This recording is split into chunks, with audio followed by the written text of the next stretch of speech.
Welcome back to the Creating a Community Animal Disaster Plan Toolkit. Let's move on to Step 4, Determine your community needs. In Step 3, we work to identify your community's hazards and risks.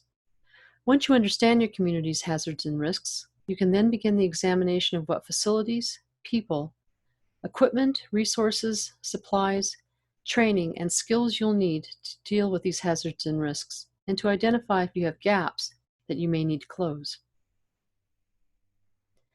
Let's look at an example of how that gap identification and a capability estimate can be accomplished.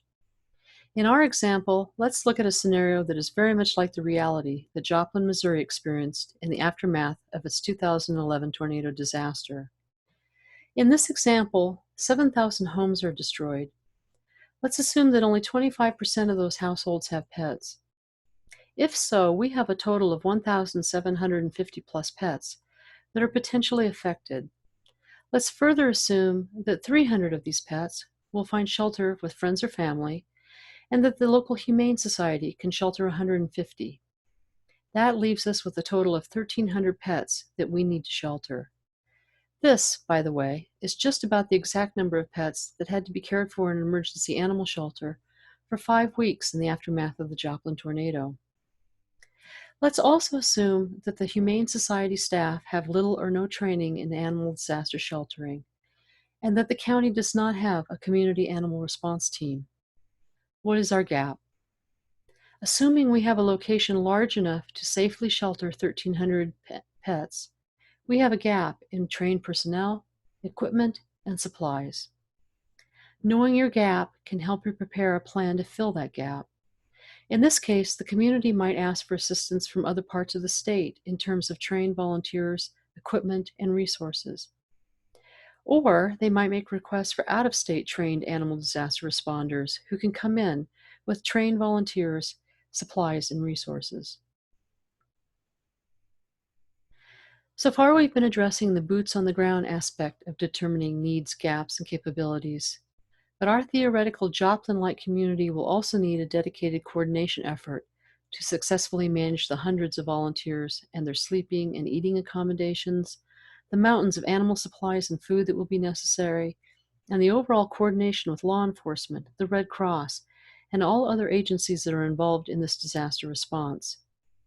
Remember our Emergency Operations Center that we discussed in Step 1 of this series?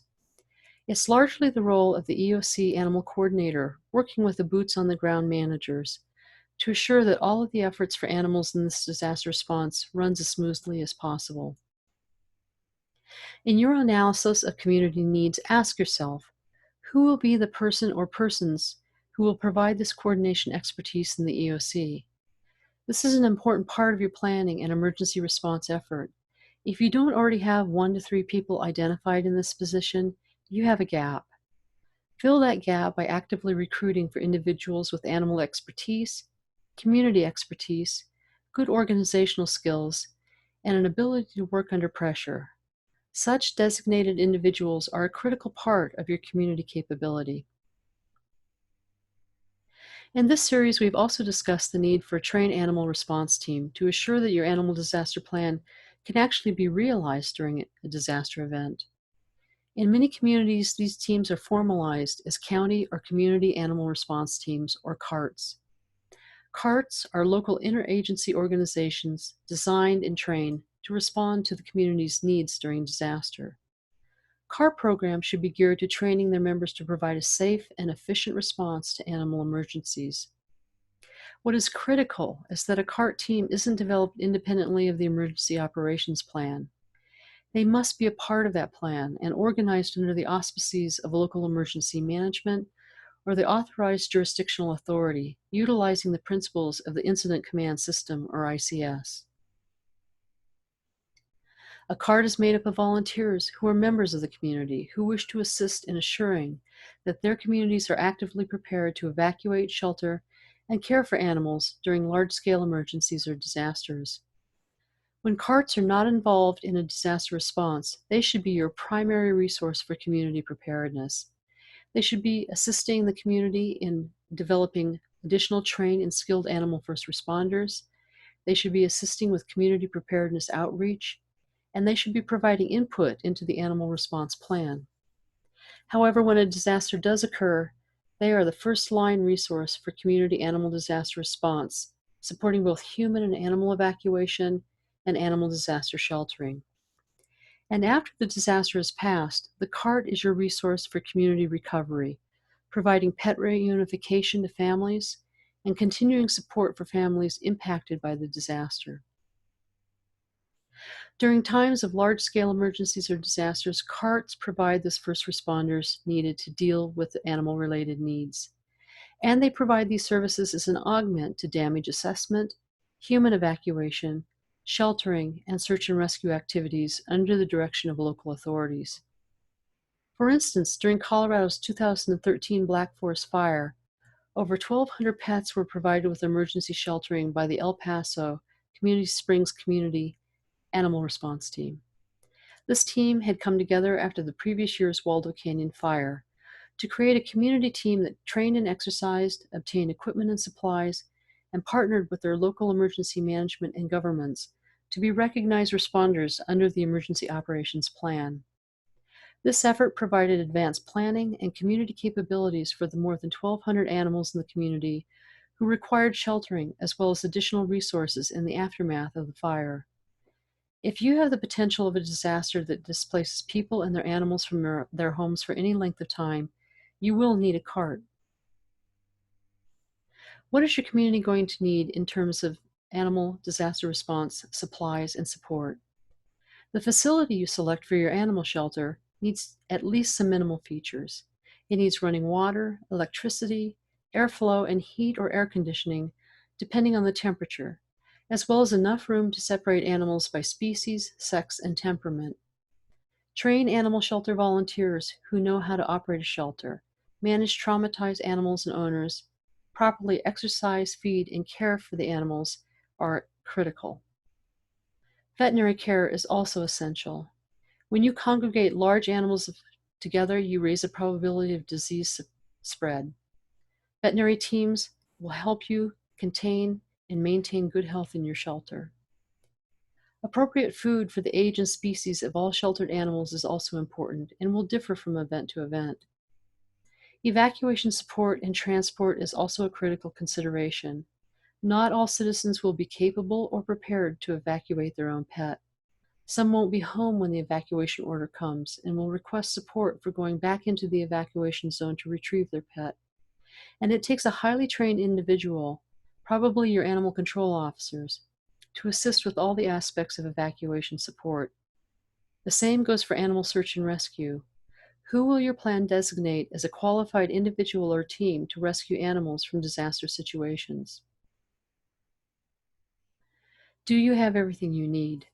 You need a CART, an animal shelter facility, trained animal shelter volunteers, veterinary teams, appropriate food for the age and species of all sheltered animals, evacuation support and transport, and animal search and rescue volunteers who are qualified. If not, these are your gaps, and your next task is to determine how you can best fill those gaps in both the short term and the long term. If a large disaster happened in your community tomorrow, how would you fill those gaps? If you had plenty of time to work on this before the next disaster, what would your ideal solution be for filling these gaps? Remember our Joplin light case study? In the real Joplin tornado event, 3 large warehouses were provided to house the 1,300 animals that came into emergency sheltering. There was no existing CART, so volunteers from the community, around the state, and then ultimately out of state were called in to supply the hundreds of trained volunteers needed over the 5 weeks of sheltering.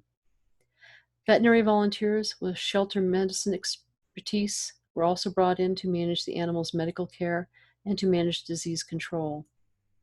The flow of donations of pet food and supplies was huge, as the tornado was a well-broadcast news story. The difficulty was not in obtaining food and supplies, it was in the warehousing, inventorying, and managing all of those supplies at the emergency animal shelter. Finally, there was a need initially for evacuation support, but over the weeks that followed, there was an increased need for animal search and rescue for animals remaining in the tornado strike zone. Local animal control and trained out-of-state animal responders were needed to capture and trap these traumatized pets over several weeks so that they could be reunified with their owners. Creating the capability estimate for your community is a critical part of developing your animal disaster plan in both the long term as well as the short term. Think about different potential disaster scenarios for your community. Use your identified hazards and risks to come up with the worst case scenarios. Then apply what you have to what you think you'd need. The difference is your planning gap. Use all of your planning work to this point to create your course of action, both short term and long term, to fill those gaps. So let's recap. Your planning should tell you not only what you have in terms of resources in your community to work with, but also help you determine what you need but don't have. This is your gap to plan for. You need to plan for animal emergency coordination in your EOC as well as for on-the-ground responders in your CART. You can have the best plan in the world, but if you don't have boots on the ground to make it work during a disaster, it's no plan at all. You need a team of animal disaster response volunteers, that is a CART, to implement your plan during a disaster. Implementing your animal disaster plan will also require other resources, such as shelter facilities, animal food, supplies, and veterinary care. Your plan needs to address the entire range of your identified needs.